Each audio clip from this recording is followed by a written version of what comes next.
climate crisis is rapidly getting worse, with the most significant cause being the high output of carbon emissions. A large amount of these emissions come from a tool everyone is guilty of using: private transportation. Cars are currently responsible for about 10% of all carbon emissions, 4 times the amount of emissions coming from planes. In 2023, the transportation sector was responsible for 31% of all of America's carbon emissions. In 2022, it accounted for the largest part of the USA's total carbon emissions. The people of our nation live in an increasingly car-centric world. Cities are built around people's automobiles rather than the people themselves, and this needs to stop. Is the fact that these highways are again, not only dealing with demand and trying to deal with traffic issues in cities, but they're shaping our cities. They're not always responding to sprawl. In many cases, if you look historically, they have led to sprawl. They've contributed to sprawl. As an emergency physician, I have witnessed firsthand the severe health impacts of air pollution on our communities. In fact, recent scientific literature shows that those communities that live in high polluted areas live 10 years less than those that do not. The Coachella Valley and Imperial Valley in Southern California, in my district, despite their beauty, consistently ranks among the worst air quality in the nation. And without surprise, this has led to an alarmingly high asthma rates in our district, nearly double the average national rate. We have energy problems. We have energy issues. We need to get out of oil, but we have the technology to do it. We just don't have the laws. While there are some groups and efforts towards smart growth cities and electric vehicles, it is not enough. We must place solid regulations and restrictions on transportation if we want to make any difference and push the transition towards a more sustainable future. If the U.S. wants to continue to lead the world in innovation and quality of life for citizens, focused efforts should be put towards legislation that will cut back on fossil-fueled individual cars. Instead, the development of public transportation, such as high-speed trains and other sustainable transportation methods, should be encouraged and financed. America is falling behind other countries in the advancement of efficient and sustainable public transportation. While the United States has taken more actions in recent years to promote the use of public transportation in an effort to combat climate change, many countries are ahead of the United States in terms of transportation efficiency. They're seeing the future written on the wall, and that is that the combustion engine, the fossil fuel burning of the last century is over for the most part.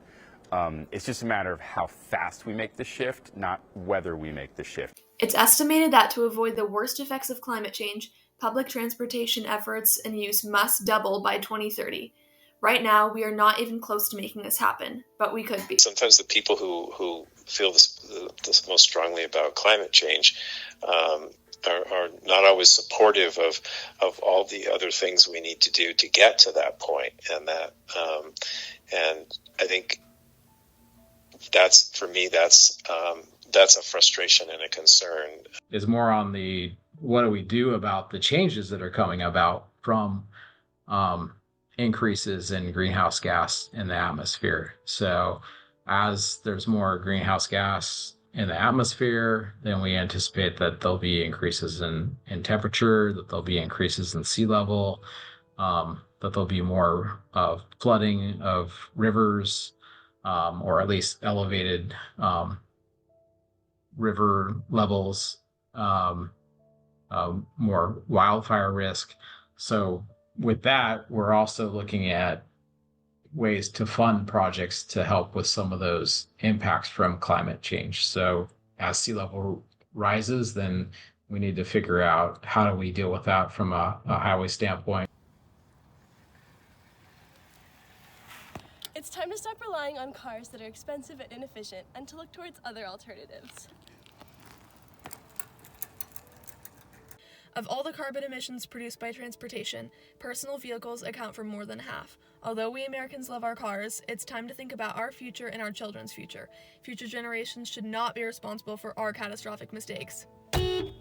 We must stop relying on personal automobiles that guzzle fossil fuels and cloud the air we breathe. When we ride public transit like rail or buses, we can cut down on our carbon emissions by nearly half. With increased funding for the development and use of public transportation, this choice will be available to more Americans. States and localities over the last several years have stepped up and increased funding for transportation infrastructure, but the federal government hasn't. And so if the question I would be asking, or the way I would phrase it is that we can't let the perfect be the enemy of the good. And people need to look at the broader goal.